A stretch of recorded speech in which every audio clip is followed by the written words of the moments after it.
ఏం బా ప్రింట్అవుట్ ఎంత లేటు?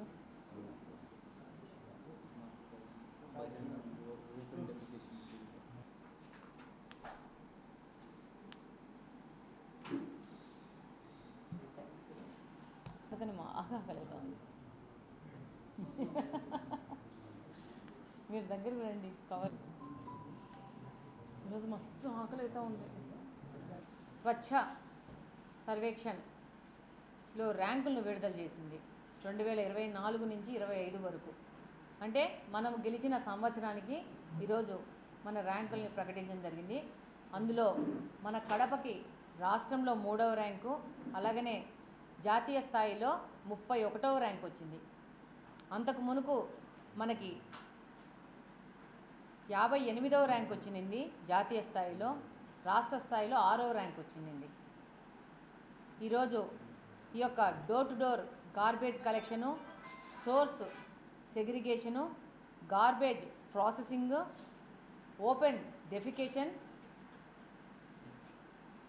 ఫ్రీ డెఫికేషన్, అలానే గార్బేజ్ ఫ్రీ సైట్స్, ఇలా చాలా ప్రమాణాలను తీసుకొని ఈరోజు ఈ ర్యాంకులను విడుదల చేసింది. అందులో కడపకి రాష్ట్రంలో 3వ ర్యాంకు, జాతీయ స్థాయిలో 31వ రావడం అనేది మన కడప ప్రజలందరికీ గర్వకారణమైన విషయము.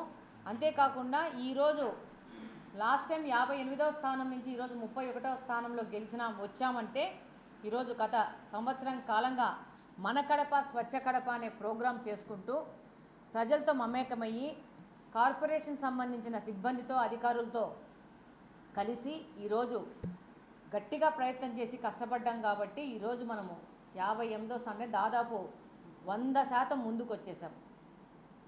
ఇది ఈ కడపలో గెలిచినాక, కూటమి ప్రభుత్వం అధికారంలోకి వచ్చినాక, తెలుగుదేశం ప్రభుత్వానికి ప్రజలు అవకాశం ఇచ్చినందుకు మొదటి సంవత్సరంలో సాధించిన విజయం. ఈరోజు మీరందరూ గమనిస్తే తెలుగుదేశం పార్టీ కడప నియోజకవర్గంలో గెలిచి అధికారంలో రాగానే జరిగింది ఏంటంటే, దాదాపు 100 ఉన్న క్లాప్ ఆటోలని 70కి తగ్గించినారు. ఆ యొక్క అపవాదు తగ్గించి ఆ చెత్త కలెక్షన్లో జరగట్లేదని ఆ అపవాదును ఎమ్మెల్యేకి వేయాలని ప్లాన్ చేశారు.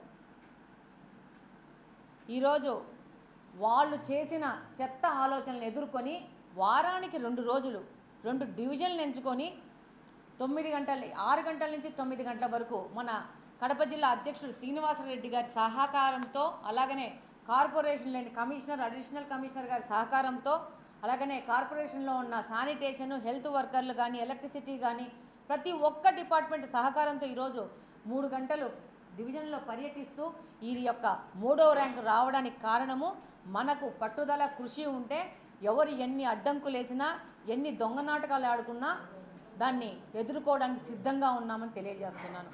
అందులో భాగంగానే 70 ఆటోలు కుదించి ఈరోజు కడప నగరాన్ని అస్తవ్యస్తం చేసి ఈ యొక్క అపవాదు ప్రభుత్వానికి తీసుకురావాలనుకున్న పెద్ద మనుషులను ఎదుర్కొంటూ ఈ ఆటోలను తగ్గించిన ఈరోజు 90 ఆటోలకు పెంచి చెత్త కలెక్షన్లో ఇంకా పెద్ద ఎత్తున మార్పులు తీసుకొస్తూ కడప ప్రజలకి స్వచ్ఛమైన, పరిశుభ్రమైన వాతావరణం కల్పించడానికి కట్టుబడి ఉన్నాము. కార్పొరేషన్ల అధికారులు కానీ, అలాగే గెలిచిన కార్పొరేటర్ల కంటే ధీటుగా, అసలు కార్పొరేటర్లు పని చేయట్లేదు. వాళ్ళు కలెక్షన్ చేసుకుంటూ, కమిషన్లు ఎత్తుకుంటూ, రేషన్ కార్డులకు వస్తున్న వాళ్ళని డైవర్ట్ చేసుకుని వాళ్ళు ఇళ్ళకి పిలుచుకుంటున్నారు. కానీ ఈరోజు తెలుగుదేశం పార్టీలోని కార్యకర్తలు, కుటుంబ సభ్యులు రోడ్లెక్కి ప్రతి ఒక్క వీధిని, సందుని క్లీన్ చేస్తూ ఈరోజు సమాజ సేవలో భాగంగా వెళ్తున్నారు. డిసిప్లిన్ అంటే తెలుగుదేశం పార్టీదే. ప్రజల యొక్క సేవకు కట్టుబడి ఉన్నారు తెలుగుదేశం పార్టీలోని కుటుంబ సభ్యులందరూ. ఈ రోజులోకి వచ్చాం, రాష్ట్రంలో 3వ స్థానానికి వచ్చినాం. డెఫినెట్గా మన రివార్డు పాయింట్లు పెరుగుతాయి, మనకు వచ్చే రివార్డు అమౌంట్ కూడా పెరుగుతుంది. దీన్ని మొత్తము కడప నియోజకవర్గ అభివృద్ధి కోసము, స్వచ్ఛ కడప కోసము మనం వాడతాం. ఈరోజు చూస్తే మనకంటే ముందు విశాఖపట్నం, రాజమండ్రి ఉంది.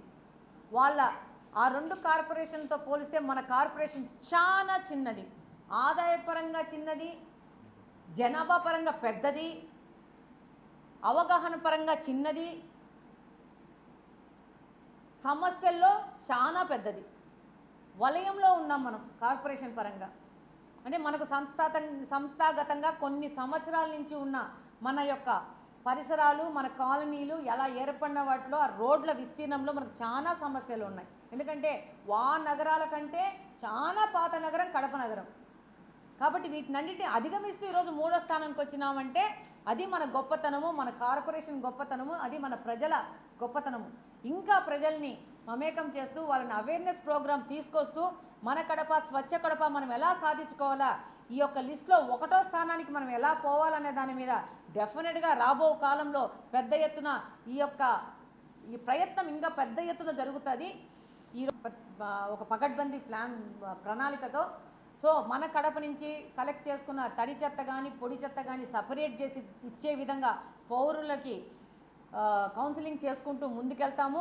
అలాగనే ఈ యొక్క పొడి చెత్త తడి చెత్త కడపలో ఇక్కడ మిగిలిపోకుండా వీటిని వెంటనే ప్రాసెసింగ్ చేసి బయటికి వెళ్ళిపోయే విధంగా కూడా ప్రణాళికలు జరుగుతూ ఉన్నాయి. ఆ సైట్స్ కూడా వాళ్ళ ఐటీసీ కంపెనీ వాళ్ళు వచ్చి చూడడం జరిగింది. ఆ తర్వాత ఈ తడి చెత్త విషయంలో కూడా మనము ఒక కార్యక్రమంలో ఉన్నాము. అది కూడా ముందుకు వస్తే అక్కడే ఆ తడి చెత్త ప్రాసెసింగ్ కూడా పెట్టేసి వాటి ద్వారా బ్రిక్స్ చేయడం కానీ మాన్యూర్ చేయడం కానీ ఏదైనా చేయడం కానీ ముందుకెళ్తాము. డెఫినెట్గా కడపను భవిష్యత్తులో ఒక మెరుగైన స్థానంలోకి తీసుకెళ్లే విధంగా పనిచేస్తామని తెలియజేస్తూ ఉన్నాను. కడప మున్సిపల్ కార్పొరేషన్ నుంచి legacy waste collection legacy waste clearance ద్వారా పాత ప్రభుత్వం వదిలి వెళ్ళిన చెత్త దాదాపు 4 లక్షల టన్నులు వదిలేసిపోయింది పాత ప్రభుత్వం. కానీ మనమందరం ఇక్కడ ఉన్న వాళ్ళందరము 100 రూపాయలు మాత్రము చెత్త ఎత్తడానికి మాత్రం డబ్బులు ఇచ్చినాం. కానీ ఆ డబ్బులు ఎక్కడికి పోయినా, ఎవరు కలెక్ట్ చేసుకున్నారు, ఈ చెత్త ఎందుకు మిగిలిపోయింది? దీనికి సమాధానం గత ప్రభుత్వంలోని పెద్దలు సమాధానం ఇవ్వాలి. దానికోసం కూడా 27 కోట్ల రూపాయలు శాంక్షన్ చేసి ఈ లెగసీ వేస్ట్ను కూడా క్లియర్ చేసే విధంగా ఈరోజు ప్రభుత్వం ముందుకెళ్తుంది.